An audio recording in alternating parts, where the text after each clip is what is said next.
قصہ حضرت ابراہیم علیہ السلام۔ مورخین کہتے ہیں کہ حضرت ابراہیم علیہ السلام نے حضرت سارہ علیہ السلام سے نکاح کیا۔ حضرت سارہ علیہ السلام بانجھ تھی، ان کے ہاں اولاد نہیں ہوتی تھی۔ تارخ اپنے بیٹے ابراہیم، ان کی بیوی حضرت سارہ اور اپنے بھتیجے لوط علیہ السلام کو لے کر کلدانیوں کی سرزمین سے کنعانیوں کے علاقے کی طرف روانہ ہوا۔ وہ لوگ حران کے مقام پر رہائش پذیر ہوئے۔ وہاں تارخ 250 سال کی عمر میں فوت ہو گیا۔ اس سے معلوم ہوتا ہے کہ حضرت ابراہیم علیہ السلام حران میں پیدا نہیں ہوئے، بلکہ کلدانیوں کے ملک میں پیدا ہوئے جو بابل اور کرب و جوار کے علاقے پر مشتمل تھا۔ پھر وہ کنعانیوں کی سرزمین کی طرف روانہ ہوئے۔ یہی علاقہ بیت المقدس کا علاقہ ہے۔ راستے میں وہ حران میں ٹھہرے جو اس زمانے میں کلدانیوں کے ملک میں شامل تھا۔ وہ جزیرہ اور شام میں بھی رہے۔ یہ لوگ 7 ستاروں کی عبادت کرتے تھے۔ جن لوگوں نے دمشق کا شہر بسایا وہ بھی اسی مذہب کے پیروکار تھے۔ وہ قطب شمالی کی طرف منہ کر کے کئی طرح کے الفاظ اور اعمال کے ذریعے سے 7 ستاروں کی پوجا کرتے تھے۔ یہی وجہ ہے کہ دمشق کے پرانے دروازوں میں سے ہر دروازے پر ان میں سے ایک ایک ستارے کی عبادت گاہ بنی ہوئی تھی۔ وہ ان کے نام کی عیدیں مناتے اور قربانیاں دیتے تھے۔ اسی طرح حران کے باشندے بھی ستاروں اور بتوں کی پوجا کرتے تھے۔ بلکہ ابراہیم خلیل اللہ علیہ السلام، ان کی زوجہ محترمہ اور بھتیجے لوط علیہ السلام کے سوا دنیا بھر میں لوگ کافر تھے۔ اللہ تعالیٰ نے حضرت خلیل الرحمن ابراہیم علیہ السلام کے ذریعے سے اس باطل اور گمراہی کو ختم کیا۔ اللہ تعالیٰ نے انہیں بچپن ہی میں عقل سلیم اور رشد و ہدایت سے نواز دیا تھا، اور جب وہ بڑے ہوئے تو انہیں رسول بنا کر مبعوث فرمایا اور خلیل کا منصب عطا فرمایا۔ حضرت ابراہیم علیہ السلام کا والد بتوں کو پوجتا تھا، چنانچہ آپ نے سب سے پہلے اسی کو توحید کی دعوت دی، کیونکہ سب سے زیادہ وہی اس بات کا حق رکھتا تھا کہ پورے اخلاص کے ساتھ اس کی خیر خواہی کی جائے۔ حضرت ابراہیم علیہ السلام نے دعوت توحید کا آغاز اپنے گھر سے کیا اور اپنے مشرک باپ کو بڑے پیار اور ادب سے تبلیغ کی، مگر باپ نے اتنا ہی سخت رویہ اختیار کرتے ہوئے ابراہیم علیہ السلام کو دھمکی دی۔ کہا، اے ابراہیم، کیا تو میرے معبودوں سے بے رغبت ہے؟ اگر تو باز نہ آئے گا تو میں تجھے سنسار کر دوں گا۔ ابراہیم علیہ السلام نے والد کے توحید کو ماننے سے انکار اور دھمکیوں کے جواب میں بڑے ادب و احترام سے فرمایا، آپ پر سلام ہو، کہنے آپ کو میری طرف سے کوئی تکلیف نہیں پہنچے گی، نہ میں آپ سے کوئی گستاخی کروں گا، میری طرف سے آپ بالکل محفوظ ہیں۔ اس کے بعد مزید حسن سلوک کا اظہار کرتے ہوئے فرمایا، میں آپ کے لیے اپنے پروردگار سے بخشش مانگوں گا، وہ میرے ساتھ بہت مہربان ہے۔ یعنی مجھ پر اللہ کی یہ مہربانی ہے کہ اس نے مجھے اپنی عبادت اور اخلاص کی طرف رہنمائی فرمائی۔ حضرت ابراہیم علیہ السلام نے اپنا وعدہ پورا کرتے ہوئے اپنے والد کے لیے مغفرت کی دعا فرمائی، لیکن جب انہیں یقین ہو گیا کہ وہ اللہ کی دشمنی ترک کرنے پر آمادہ نہیں تو اس سے برات اور لا تعلقی کا اظہار کیا۔ حضرت ابو ہریرہ رضی اللہ عنہ سے روایت ہے کہ نبی کریم صلی اللہ علیہ وسلم نے فرمایا، قیامت کے دن حضرت ابراہیم علیہ السلام اپنے والد آزر سے ملیں گے تو آزر کے چہرے پر گرد و غبار اور سیاہی ہوگی۔ ابراہیم علیہ السلام فرمائیں گے، کیا میں نے آپ سے نہیں کہا تھا کہ میری نافرمانی نہ کرے؟ وہ کہے گا، آج میں آپ کی نافرمانی نہیں کروں گا۔ ابراہیم علیہ السلام فرمائیں گے، یا رب، تو نے مجھ سے وعدہ کیا تھا کہ جس دن لوگ قبروں سے اٹھائے جائیں گے اس دن تو مجھے رسوا نہیں کرے گا۔ اس سے بڑھ کر رسوائی کیا ہوگی کہ میرا باپ رحمت سے دور جہنم میں جا رہا ہے۔ اللہ تعالیٰ فرمائے گا، میں نے جنت کافروں پر حرام کر دی ہے۔ پھر فرمایا جائے گا ابراہیم آپ کے قدموں میں کیا ہے؟ وہ دیکھیں گے تو نجاست میں لٹرا ہوا ایک بچھو نظر آئے گا جسے ٹانگوں سے پکڑ کر جہنم میں پھینک دیا جائے گا۔ اللہ تعالیٰ نے ابراہیم علیہ السلام کو مظاہر قدرت دکھا کر ایمان و یقین کا اعلیٰ رتبہ عطا فرمایا تاکہ آپ اپنی امت کو دعوت توحید پر پرزور طریقے اور دلائل کی روشنی میں دیں۔ ابراہیم علیہ السلام نے اپنی قوم سے واضح فرمایا کہ روشن ستاروں کی صورت میں نظر آنے والے اجرام فلکی معبود ہونے کے لائق نہیں، اللہ کے ساتھ ان کی عبادت نہیں ہونی چاہیے کیونکہ وہ مخلوق ہیں جنہیں دیکھ بھال کی ضرورت ہے۔ وہ خالق کے بنائے ہوئے اور اس کے حکم کے تابع ہیں، کبھی طلوع ہوتے ہیں کبھی غروب ہو کر نظروں سے اوجھل ہو جاتے ہیں، جبکہ اللہ تعالیٰ سے کوئی چیز پوشیدہ نہیں، وہ ازلی اور ابدی ہے، اس کے ساتھ کوئی اور معبود نہیں۔ سب سے پہلے آپ نے یہ واضح کیا کہ ستارے یہ صلاحیت نہیں رکھتے، اس کے بعد آپ نے چاند کا ذکر فرمایا جو ستاروں سے زیادہ روشن اور زیادہ خوبصورت ہے، اور آخر میں سورج کا ذکر فرمایا جو نظر آنے والے اجرام فلکی میں سب سے زیادہ روشن اور خوبصورت ہے، اور واضح کیا کہ یہ بھی کسی کے حکم کا تابع اور مسخر ہے۔ انہوں نے قوم سے کہا کہ میں ان نام نہاد بتوں سے نہیں ڈرتا جنہیں تم اللہ کے سوا پوجتے ہو، یہ کسی کو کوئی فائدہ نہیں پہنچا سکتے، نہ سن سکتے ہیں اور نہ سمجھ رکھتے ہیں، بلکہ وہ یا تو ستاروں وغیرہ کی طرح ربوبیت کے محتاج اور حکم کے پابند ہیں، یا ہاتھوں سے گڑھ کے اور تراش کر بنائی ہوئی مورتیاں ہیں۔ اہل بابل بتوں کی پوجا کرتے تھے۔ حضرت ابراہیم علیہ السلام نے انہی سے بت پرستی کے بارے میں مناظرہ کیا تھا اور مجسموں کو توڑ پھوڑ کر اور ان کی تحقیر و تذلیل کر کے ان کا باطل ہونا واضح فرمایا تھا۔ انہوں نے قوم کی بت پرستی کی تردید کی اور بتوں کی تحقیر و تنقیص فرمائی اور ان سے کہا یہ کیا مورتیاں ہیں جن کی پرستش پر تم معتکف اور قائم ہو۔ انہوں نے کہا ہم نے اپنے باپ دادا کو ان کی پرستش کرتے ہوئے دیکھا ہے، یعنی ان کے پاس صرف یہی دلیل تھی کہ باپ دادا کا طریقہ ہے کہ وہ اللہ کے ساتھ دوسروں کو شریک کرتے ان کی عبادت کرتے تھے۔ تب حضرت ابراہیم علیہ السلام نے جواب دیا تم بھی گمراہ ہو اور تمہارے باپ دادا بھی سری گمراہی میں پڑے رہے۔ حضرت ابراہیم علیہ السلام نے اپنے باپ اور قوم سے یہ بھی کہا تم کن چیزوں کو پوجتے ہو؟ کیا اللہ کے سوا گڑے ہوئے معبودوں کے طالب ہو؟ بھلا پروردگار عالم کے بارے میں تمہارا کیا خیال ہے؟ ابراہیم علیہ السلام نے ان سے یہ بھی فرمایا جب تم ان کو پکارتے ہو تو کیا وہ تمہاری آواز کو سنتے ہیں؟ یا تمہیں کچھ فائدہ دے سکتے ہیں یا نقصان پہنچا سکتے ہیں؟ انہوں نے کہا نہیں، بلکہ ہم نے اپنے باپ دادا کو اسی طرح کرتے دیکھا ہے۔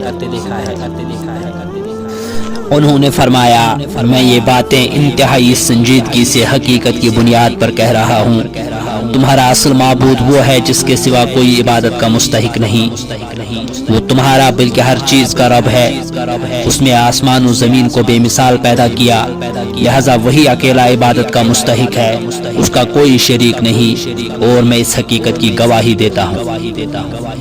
حضرت ابراہیم علیہ السلام نے ان سے یہ بھی فرمایا اور اللہ کی قسم جب تم پیٹھ پھیر کر چلے جاؤ گے تو میں تمہارے بتوں سے ایک چال چلوں گا۔ آپ نے قسم کھا لی کہ جب لوگ جشن منانے چلے جائیں گے تو آپ ان بتوں کے بارے میں کوئی تدبیر کریں گے جنہیں وہ پوجتے ہیں۔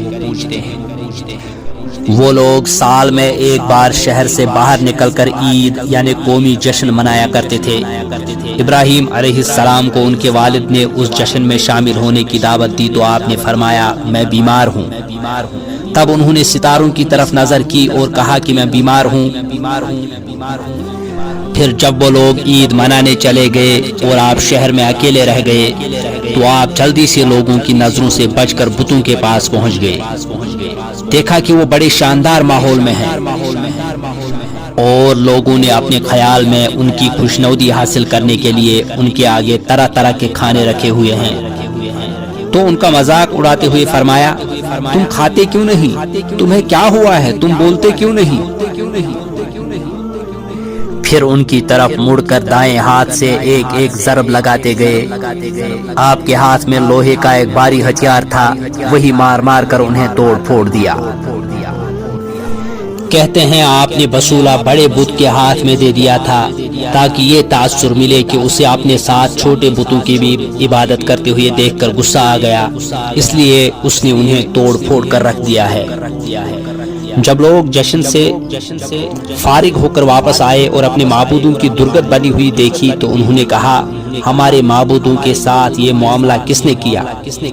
اگر ان لوگوں کو عقل ہوتی تو ان کے معبودوں کے ساتھ جو کچھ ہو گیا تھا اس سے انہیں حق کی دلیل سمجھ میں آ جاتی، یعنی اگر یہ معبود ہوتے تو کسی بھی بداندیش کے خلاف اپنا دفاع کرتے، لیکن اپنی جہالت، حماقت، ضلالت اور بیوقوفی کو بنیاد بنا کر انہوں نے کہا، ہمارے معبودوں کے ساتھ یہ معاملہ کس نے کیا؟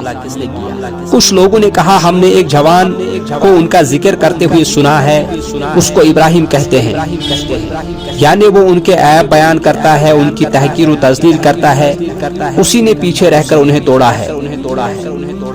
انہوں نے کہا کہ اسے بڑے اجتماع میں لوگوں کے سامنے حاضر کرو تاکہ وہ سب لوگ اس کی باتیں سنیں اور اسے ملنے والی سزا دیکھیں۔ حضرت ابراہیم علیہ السلام کا بتوں کو توڑنے کا اصل مقصود ہی یہ تھا کہ سب لوگ جمع ہو جائیں تاکہ تمام بت پرستوں کے سامنے ان کا عقیدہ غلط ہونے کی دلیل پیش کی جائے۔ جب سب لوگ جمع ہو گئے اور ابراہیم علیہ السلام کو بھی مجمع عام میں لے کر آئے تو انہوں نے بات شروع کی اور کہا، اے ابراہیم، ہمارے معبودوں کے ساتھ یہ کام بھلا تم نے کیا ہے؟ ابراہیم نے کہا، نہیں، بلکہ یہ ان کے اس بڑے بت نے کیا ہوگا، اگر یہ بولتے ہیں تو ان سے پوچھ لو۔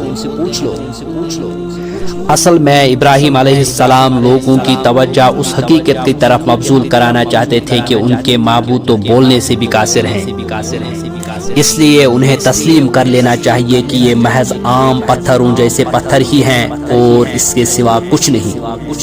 انہوں نے اپنے دل میں غور کیا تو آپس میں کہنے لگے، بے شک تم ہی بے انصاف ہو، یعنی وہ اپنے آپ کو ملامت کرنے لگے اور انہوں نے کہا، تم نے خود ہی یہ غلطی کی ہے کہ ان کے پاس کوئی چوکیدار یا محافظ نہ چھوڑا۔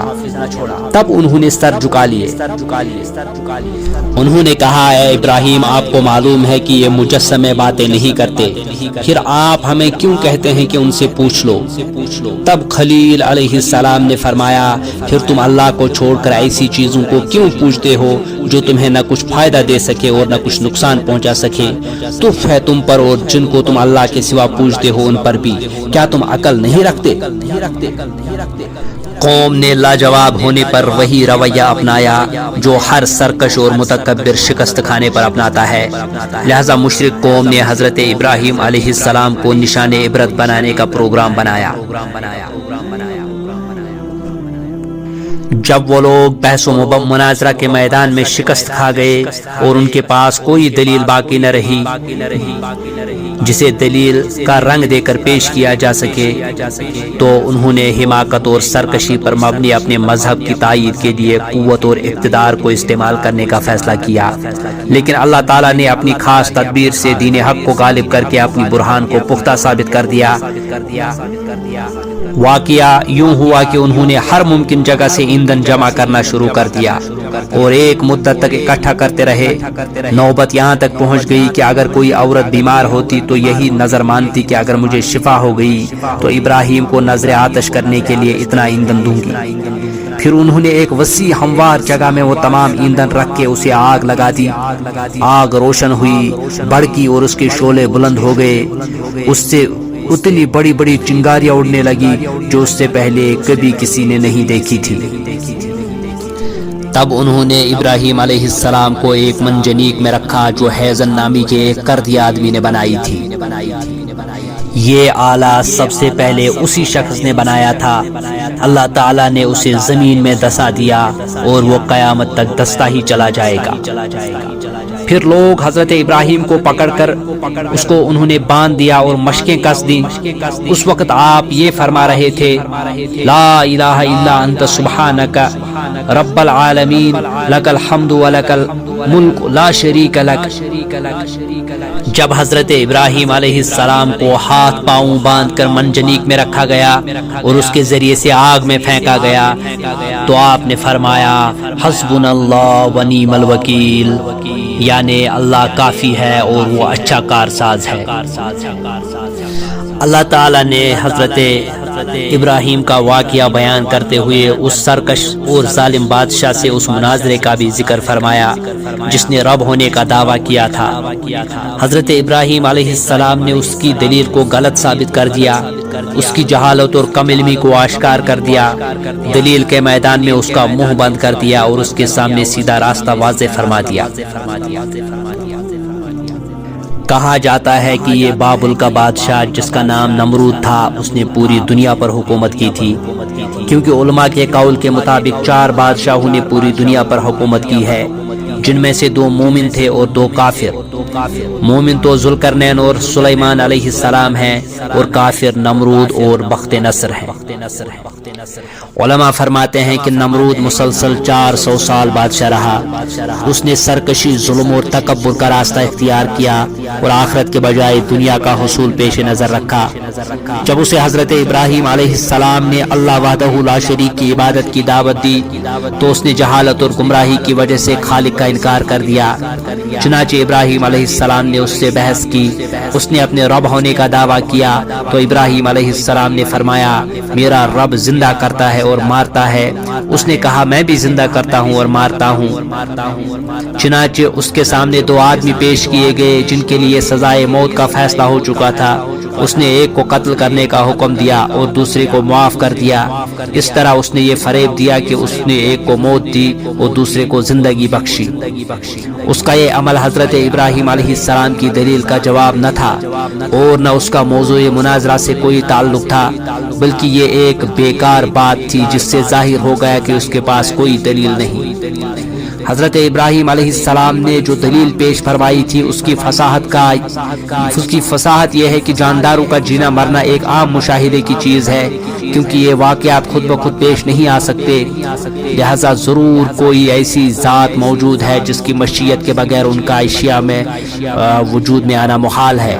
لازمی ہے کہ نظر آنے والے واقعات کا کوئی فاعل ہو جس نے انہیں پیدا کیا، انہیں اپنے نظام کا پابند کیا جو ستاروں، ہواؤں اور بادلوں کو ایک جگہ سے دوسری جگہ لے جاتا ہے اور بارش برساتا ہے، اور ان جانداروں کو پیدا کرتا ہے جو ہمیں نظر آتے ہیں پھر انہیں موت سے ہمکنار کر دیتا ہے۔ اس لیے ابراہیم علیہ السلام نے فرمایا میرا پروردگار تو وہ ہے جو زندہ کرتا ہے اور مارتا ہے۔ لیکن اس جاہل بادشاہ نے کہا کہ میں بھی زندہ کر سکتا ہوں اور مار سکتا ہوں۔ اگر اس کا یہ مطلب ہے کہ یہ نظر آنے والے کام اس کے کنٹرول میں ہے تو سراسر ضد اور حد درمی کا اظہار ہے، اور اگر مطلب یہ ہے جو قتادہ سدی اور محمد بن اسحاق نے بیان کیا ہے تو اس کا ابراہیم علیہ السلام کی پیش کردہ دلیل سے کوئی تعلق ہی نہیں۔ اس سے نہ تو مقدمہ کو غلط ثابت کیا ہے نہ دلیل کے مقابل دلیل پیش کی ہے۔ چونکہ بحث میں اس کی شکست کا یہ پہلو ایسا ہے جو حاضرین یا دوسرے لوگوں میں سے بہت سے افراد کی سمجھ میں آنے والا نہیں تھا، اس لیے حضرت ابراہیم علیہ السلام نے ایک اور دلیل پیش کر دی جس سے نہایت واضح طور پر خالق کا وجود اور نمرود کے دعوے کا بطلان ثابت ہوتا ہے۔ اس کی وجہ سے اسے سب کے سامنے لاجواب اور خاموش ہونا پڑا۔ ابراہیم علیہ السلام نے کہا اللہ تو وہ ہے جو سورج کو مشرق سے نکالتا ہے، لہذا تو اسے مغرب سے نکال دے، یعنی یہ مسخر سورج روزانہ مشرق سے نکلتا ہے جیسے اسے پیدا کرنے والے اور چلانے والے نے مقرر کر رکھا ہے۔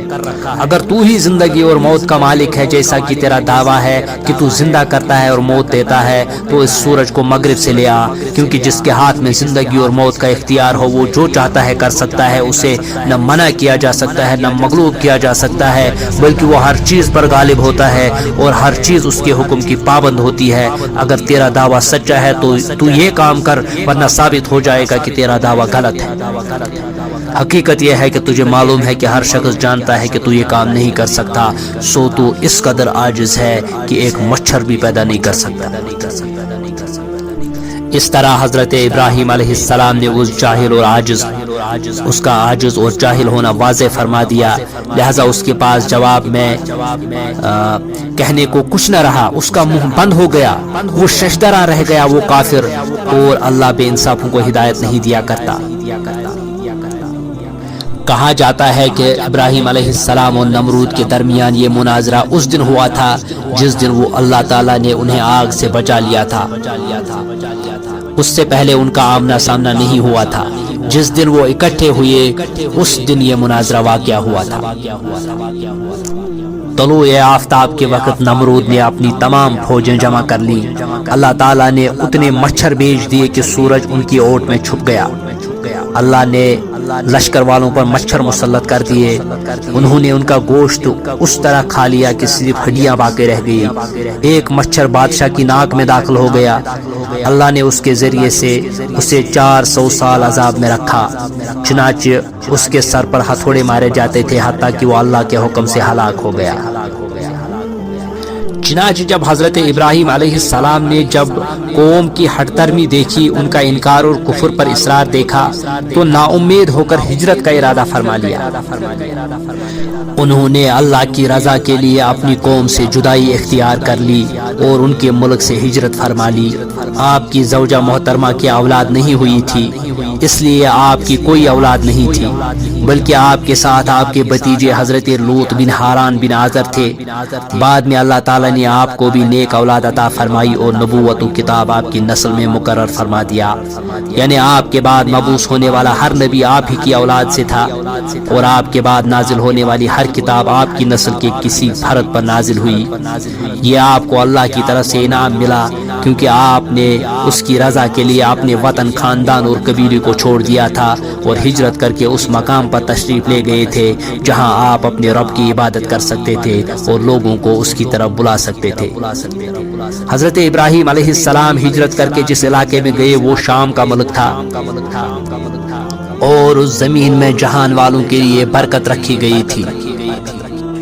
حضرت ابو ہریرہ رضی اللہ عنہ سے روایت ہے، انہوں نے فرمایا ابراہیم علیہ السلام نے 3 مواقع کے سوا کبھی جھوٹ نہیں کہا، ان میں سے 2 اللہ کے لیے تھے جن سے اللہ کے دین یعنی توحید کی حقانیت ثابت کرنا مقصود تھا۔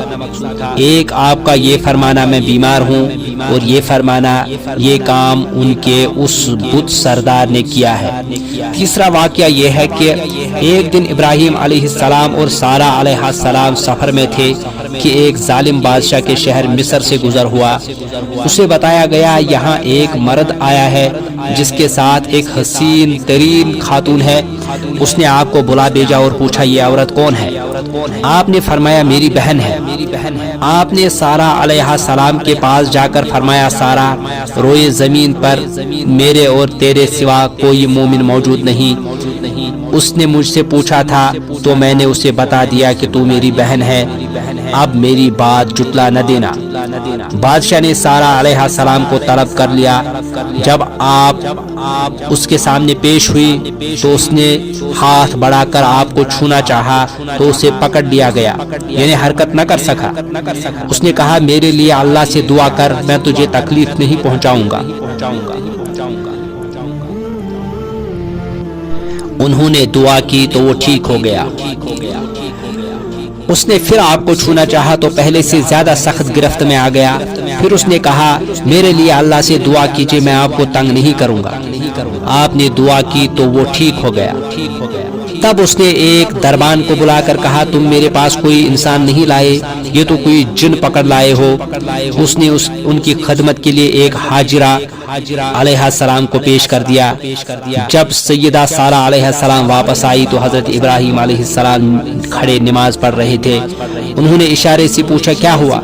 سارہ علیہ السلام نے فرمایا اللہ تعالیٰ نے کافر کی سازش کو ناکام کر دیا اور خدمت کے لیے حاجرہ دے دی۔ ابو ہریرہ فرماتے ہیں کہ اے آسمان کے پانی جیسی پاک باز ماؤں اور باپوں کی اولاد اہل عرب، یہ عظیم ہستی تمہاری والدہ محترمہ ہے۔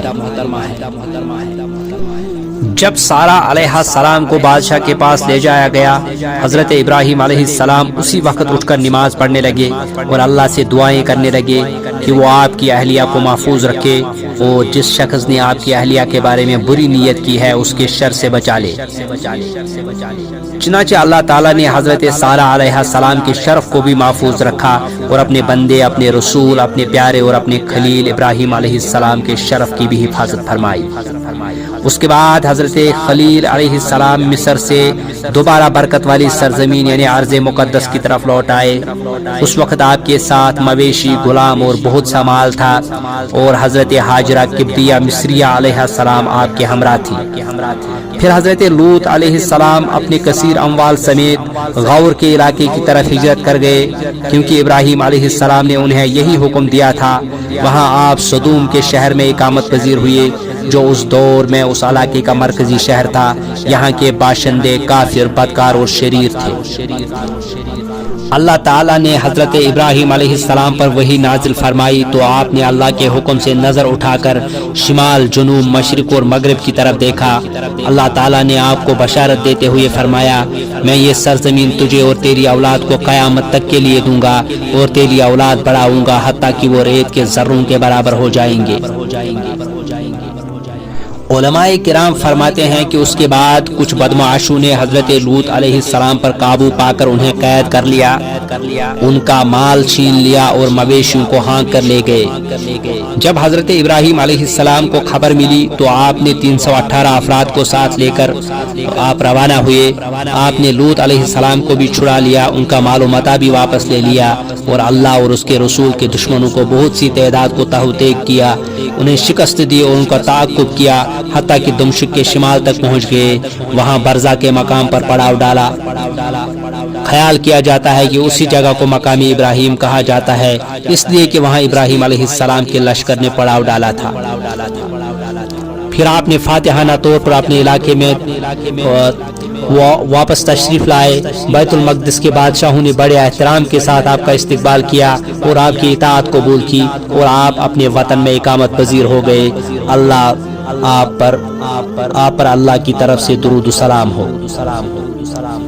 جب حضرت ابراہیم علیہ السلام کو بیت المقدس میں رہتے ہوئے 20 سال ہو گئے تو سارہ علیہ السلام نے ابراہیم علیہ السلام سے کہا، اللہ تعالیٰ نے مجھے اولاد سے محروم رکھا ہے، آپ میری لونڈی ہاجرہ کے پاس جائیں، شاید اللہ تعالیٰ آپ کو اس سے اولاد عطا فرما دے۔ جب انہوں نے ابراہیم علیہ السلام کو وہ ہاجرہ دے دی تو ابراہیم علیہ السلام ان کے پاس گئے اور وہ امید سے ہو گئی۔ کہتے ہیں کہ جب وہ امید سے ہوئی تو اپنی مالکہ کو حقیر جاننے لگی۔ حضرت سارہ علیہ السلام کو غیرت آئی اور انہوں نے حضرت ابراہیم سے شکایت کی۔ انہوں نے پوچھا، تم جو چاہو کرو۔ حضرت ہاجرہ علیہ السلام خوفزدہ ہو گئی اور بھاگ کر ایک چشمہ کے پاس چلی گئی۔ ان سے ایک فرشتہ ملا، اس نے کہا، تو خوف نہ کر، تیرے ہاں جو بیٹا پیدا ہونے والا ہے اللہ تعالیٰ اس سے بہت خیر و برکت عطا فرمائے گا۔ اس نے انہیں واپس جانے کا حکم دیا اور خوشخبری دی کہ ان کے ہاں بیٹا پیدا ہوگا اور وہ اس کا نام اسماعیل رکھیں گی۔ وہ گور کھر کی طرح آزاد مرد ہوگا، اس کے ہاتھ اس کا ہاتھ سب پر ہوگا اور سب کے ہاتھ اس کے ساتھ ہوں گے، اور وہ اپنے بھائیوں کے سارے ملک کا مالک ہوگا۔ حضرت ہاجرہ علیہ السلام نے اس پر اللہ کا شکر ادا کیا۔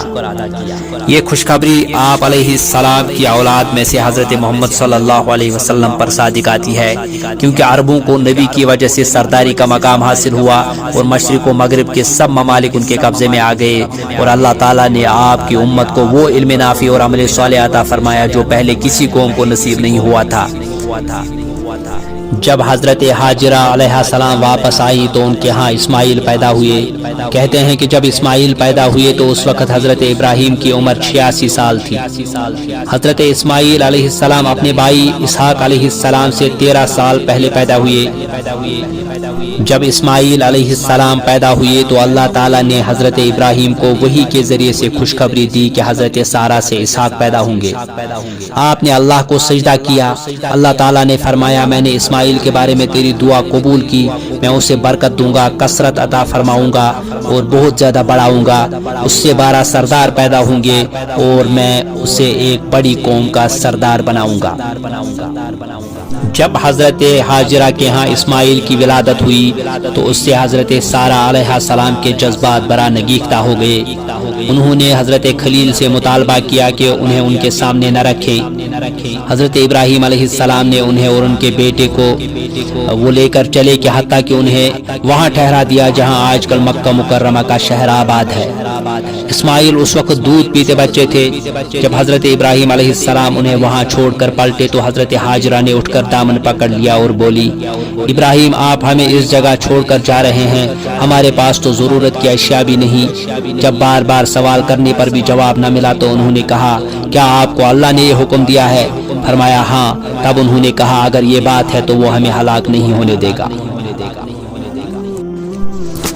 حضرت عبداللہ ابن عباس رضی اللہ تعالیٰ عنہ بیان کرتے ہیں، سب سے پہلے جس خاتون نے کمر بند استعمال کیا وہ حضرت اسماعیل علیہ السلام کی والدہ تھی۔ انہوں نے کمر بند استعمال کیا تاکہ ان کے نشان قدم سارہ علیہ السلام سے پوشیدہ رہے۔ بعد میں حضرت ابراہیم علیہ السلام انہیں اور ان کے شیرخوار بیٹے اسماعیل علیہ السلام کو لے گئے اور انہیں بیت اللہ کے پاس زمزم سے اوپر کی طرف موجودہ مسجد کے بالائی حصے میں ایک بڑے درخت کے پاس ٹھہرا دیا۔ اس وقت مکہ میں کوئی انسان نہیں رہتا تھا اور وہاں پانی بھی نہیں تھا۔ آپ نے انہیں وہاں اتارا اور ان کے پاس کھجوروں کا ایک تھیلا اور پانی کا ایک مشکیزہ رکھ دیا۔ پھر ابراہیم علیہ السلام واپس چل پڑے۔ اسماعیل علیہ السلام کی والدہ بھی ان کے پیچھے چلے اور کہا، ابراہیم آپ ہمیں اس وادی میں چھوڑ کر کہاں جا رہے ہیں؟ یہاں کوئی ساتھی یا ہمسایہ ہے، نہ ضرورت کی کوئی چیز۔ انہوں نے کئی بار یہ بات کہی لیکن آپ ان کی طرف متوجہ نہ ہوئے۔ آخر انہوں نے کہا، کیا آپ کو اللہ نے یہ حکم دیا ہے؟ انہوں نے فرمایا ہاں۔ وہ بولی، تب وہ ہمیں ضائع نہیں کرے گا، اور پلٹ گئی۔ حضرت ابراہیم علیہ السلام چلتے چلتے جب سنیا گاٹھی پر پہنچے جہاں سے وہ لوگ نظر نہیں آ رہے تھے تو انہوں نے کعبہ شریف کی طرف منہ کر کے ہاتھ اٹھا کر یہ دعا مانگی، کہا، اے پروردگار، میں نے اپنی اولاد میدان میں جہاں کھیتی نہیں تیرے عزت و ادب والے گھر کے پاس لابس آئی ہے۔ اے پروردگار، تاکہ یہ نماز پڑھیں سو تو لوگوں کے دلوں کو ایسا کر دے کہ ان کی طرف جھکے رہے اور ان کو پھلوں سے رزق دے تاکہ تیرا شکر کرے۔ حضرت اسماعیل علیہ السلام کی والدہ ان کو دودھ پلاتی تھی اور خود اس پانی میں سے پی لیتی تھی، حتیٰ کہ جب مشکیزے کا پانی ختم ہو گیا تو انہیں پیاس لگی اور ان کے بیٹے کو بھی پیاس لگ گئی۔ وہ دیکھ رہی تھی کہ بچہ پیاس کی وجہ سے بے چین ہے، وہ اسے تڑپتا نہ دیکھ سکی، اٹھ کر چل دی۔ انہیں اپنی قریب کی زمین میں سے صفا پہاڑ سب سے قریب معلوم ہوا۔ وہ اس پر چڑھ گئی، پھر وادی کی طرف منہ کر کے دیکھا کہ کیا کوئی انسان نظر آتا ہے، کوئی نظر نہ آیا۔ وہ صفا سے اتری، جب وادی کے نشیب میں پہنچی تو قمیص کا دامن جو زمین تک پہنچا تھا اٹھا کر اس طرف بھاگی جس طرح کوئی پریشان اور مصیبت زدہ انسان دوڑتا ہے، حتیٰ کہ وادی کو پار کر لیا۔ وہ مروہ تک پہنچی تو اس پر چڑھ گئی اور دیکھا کہ کیا کوئی نظر آتا ہے، کوئی نظر نہ آیا۔ انہوں نے 7 بار اسی طرح کیا، ایک پہاڑی سے دوسری تک دوڑتی رہی۔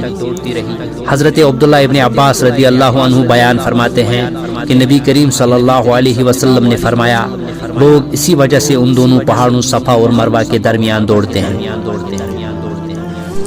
اور جب وہ آخری چکر میں مروہ پر پہنچے تو انہیں کوئی آواز محسوس ہوئی۔ انہوں نے اپنے آپ سے کہا، چپ۔ پھر غور سے سنا تو دوبارہ آواز سنائی دی۔ انہوں نے کہا، تو نے آواز سنا دی ہے مگر تو مدد کر سکتا ہے تو ہماری مدد کر۔ اچانک انہوں نے دیکھا کہ زمزم کے مقام پر ایک فرشتہ کھڑا ہے۔ اس فرشتے نے اپنی ایڑی سے یا اپنے پر سے زمین کھودی تو پانی نکل آیا۔ آپ اسے حوض کی صورت دینے لگی اور اپنے ہاتھ سے اس طرح رکاوٹ بنانے لگی اور چلو بھر بھر کر مشکیزے میں ڈالنے لگی۔ ان کے چلو بھرنے کے بعد پانی پھر نکل آتا۔ پھر ہاجرہ نے پانی پیا اور بچے کو دودھ پلایا۔ فرشتے نے ان سے کہا آپ ہلاکت کا اندیشہ نہ کریں، یہاں اللہ کا گھر ہے جس کی تعمیر یہ بچہ اور اس کا والد دونوں مل کر کریں گے۔ اللہ تعالیٰ اپنے لوگوں کو ضائع نہیں ہونے دیتا۔ اس وقت بیت اللہ کی زمین ایک بلند ٹیلے کی صورت میں تھی، سیلاب کا پانی آتا تو دائیں بائیں سے گزر جاتا۔ اسی طرح وقت گزرتا رہا حتیٰ کہ وہاں ایک بنو جرہم کا ایک قافلہ یا ایک خاندان گزرا۔ وہ قدا کی طرف سے آئے اور مکہ کے نشیبی حصے میں ٹھہرے۔ انہیں ایک پرندہ منڈلاتا نظر آیا تو بولے یہ پرندہ تو پانی پر منڈلاتا کرتا ہے، ہم تو جب اس وادی سے گزرتے ہیں تو یہاں پانی نہیں ہوتا۔ تسلی کے لیے انہوں نے 2 آدمی حقیقت حال معلوم کرنے کے لیے بھیجے تو انہیں پانی نظر آیا۔ انہوں نے جا کر پانی کی موجودگی کی اطلاع دی، وہ سب لوگ آ گئے۔ چشمہ زمزم کے پاس حضرت اسماعیل علیہ السلام کی والدہ موجود تھی۔ ان لوگوں نے کہا کیا آپ ہمیں اجازت دیتی ہیں کہ ہم یہاں خیمہ زن ہو جائیں؟ انہوں نے فرمایا جی ہاں اجازت ہے، لیکن اس چشمے کی ملکیت پر تمہارا کوئی حق نہیں ہوگا۔ انہوں نے کہا ٹھیک ہے۔ انہوں نے اپنے اپنے گھر والوں کو بھی وہاں بلا لیا، حتیٰ کہ وہاں کئی گھر بس گئے۔ اللہ تعالیٰ نے حضرت ابراہیم علیہ السلام پر ایک اور آزمائش اتاری اور انہیں بڑھاپے میں عطا ہونے والے اکلوتے بیٹے کو اللہ کی راہ میں قربان کرنے کا حکم دیا۔ آپ نے یہ حکم ربانی بیٹے کو سنایا تو فرمانبردار بیٹا فوری طور تیار ہو گیا۔ اس آزمائش پر پورا اترنے کا انعام جنت سے قربانی کی صورت میں ملا، اور پھر یہ سنت ابراہیمی تا قیامت مسلمانوں پر مقرر کر دی گئی۔ پھر اللہ تعالیٰ نے اپنے خلیل کو اولاد جیسی نعمت سے اس وقت نوازا جب وہ بوڑھے ہو چکے تھے اور ان کی بیوی بھی بانجھ ہو چکی تھی۔ اس لیے جب فرشتہ یہ خوشخبری لے کر حاضر ہوئے تو انہیں خوشی کے ساتھ ساتھ زبردست تعجب بھی ہوا۔ فرشتے حضرت ابراہیم علیہ السلام کے پاس آئے، انہوں نے مہمان سمجھ کر ان کی خاطرداری کی اور عمدہ گایوں کے ریوڑ میں سے ایک موٹے تازے بچڑے کا گوشت بن کر تیار کیا۔ جب مہمانوں کو کھانا پیش کیا گیا تو حضرت ابراہیم علیہ السلام نے محسوس کیا کہ ان حضرات کو کھانے کی بالکل خواہش نہیں۔ اس کی وجہ یہ ہے کہ فرشتوں میں وہ قوت نہیں پائی جاتی جس کی وجہ سے انسانوں کو کھانا کھانے کی ضرورت پیش آتی ہے۔ حضرت ابراہیم علیہ السلام کو ان کے اس طرز عمل سے تعجب ہوا اور خوف محسوس کیا۔ انہوں نے کہا خوف نہ کیجیے، ہمیں لوط کی قوم کو تباہ کرنے کے لیے بھیجا گیا ہے۔ حضرت سارہ علیہ السلام اللہ کی محبت کی وجہ سے ان بدکاروں سے نفرت رکھتی تھی، اس لیے اس خبر سے انہیں خوشی ہوئی۔ وہ مہمانوں کی خدمت کے لیے پاس ہی کھڑی تھی جیسے کہ اہل عرب اور دوسرے اقوام میں رواج ہے۔ جب وہ خوش ہو کر ہنس پڑی تو اللہ تعالیٰ نے اس کو اسحاق اور اسحاق کے بعد یعقوب کی خوشخبری دی۔ لیکن جب فرشتوں نے انہیں یہ خوشخبری دی تو ابراہیم کی بیوی چلاتی آئی اور اپنا منہ پیٹنے لگی جیسے عورتیں تعجب کے وقت کیا کرتی ہیں۔ سارہ علیہ السلام سے بھی وہ حرکت سرزد ہوئی اور انہوں نے فرمایا ہائے میری کمبختی، میرے ہاں بچہ پیدا ہوگا، میں تو بڑھیا ہوں اور یہ میرے میاں بھی بوڑھے ہیں، یعنی میرے ہاں اولاد کیسے ہو سکتی ہے جبکہ میں بوڑھی ہو چکی ہوں اور بانجھ بھی ہوں، اور یہ میرے شوہر ابراہیم علیہ السلام بھی بوڑھے ہو چکے ہیں۔ انہیں ان حالات میں اولاد ملنے پر تعجب ہوا، اس لیے انہوں نے کہا یہ تو بڑی عجیب بات ہے۔ فرشتوں نے کہا کیا تم اللہ کی قدرت سے تعجب کرتی ہو؟ اے اہل بیت، تم پر اللہ کی رحمت اور اس کی برکتیں ہیں، بلا شبہ وہ سزاوار تعریف اور بزرگوار ہے۔ اس خوشخبری پر ابراہیم علیہ السلام کو بھی تعجب ہوا۔ انہوں نے انتہائی خوشی کے عالم میں اور مزید تسلی کے لیے فرمایا کیا مجھے تو بڑھاپے نے آپ پکڑا ہے تو تم مجھے خوشخبری دینے لگے؟ آپ کاہے کی خوشخبری دیتے ہو؟ انہوں نے کہا ہم آپ کو سچی خوشخبری دیتے ہیں، آپ مایوس نہ ہوں۔ اللہ تعالیٰ نے دعوت توحید قبول کرنے والوں کے لیے کعبۃ اللہ تعمیر کرنے کا حکم دیا تاکہ فرزندان توحید اس گھر کا طواف کرے اور یہاں آ کر نماز ادا کرے۔ حضرت ابراہیم علیہ السلام نے بے آب و گیا وادی میں وادی مقدس ترین مقام پر مقدس ترین مسجد تعمیر کر دی اور وہاں بسنے والوں کے لیے برکت کی دعا فرمائی اور یہ دعا کی کہ انہیں کھانے کو پھل ملے، حالانکہ وہاں پانی بہت کم تھا، درخت، کھیتی اور پھل موجود نہ تھے، اور یہ بھی دعا کی کہ وہ اس مقام کو حرم، قابل احترام مقام اور امن و امان والا مکان یعنی گہوارہ بنا دے۔ اللہ تعالیٰ نے آپ کی دعا قبول فرمائی اور آپ نے جو کچھ مانگا تھا اس سے عطا فرما دیا۔ حضرت ابراہیم علیہ السلام نے ایک اور عظیم دعا کی کہ اللہ تعالیٰ ان میں سے انہی سے یعنی ان کی جنس سے اور ان کی فصیح و بلیغ اور خالص زبان بولنے والا رسول مبعوث فرما، تاکہ دونوں طرح کی نعمتیں مکمل طور پر حاصل ہو جائیں، یعنی دنیا کی نعمت بھی اور دین کی نعمت بھی، دنیا کی سعادت بھی اور آخرت کی سعادت بھی۔ اللہ تعالیٰ نے یہ دعا بھی قبول فرمائی اور ایک رسول مبعوث فرمایا۔ کتنا عظیم رسول جس پر اس نے نبوت و رسالت کا سلسلہ ختم کر دیا اور ایسا کامل دین عنایت فرمایا جیسا پہلے کسی قوم کو نہیں ملا تھا، اور آپ کی دعوت دنیا کی ہر قوم، ہر زبان، ہر علاقے، ہر ملک بلکہ قیامت تک ہر زمانے کے لیے عام فرما دی۔ یہ چیز بھی رسول اللہ صلی اللہ علیہ وسلم کا ایک خصوصی شرف ہے جو کسی اور نبی کو حاصل نہیں ہوا۔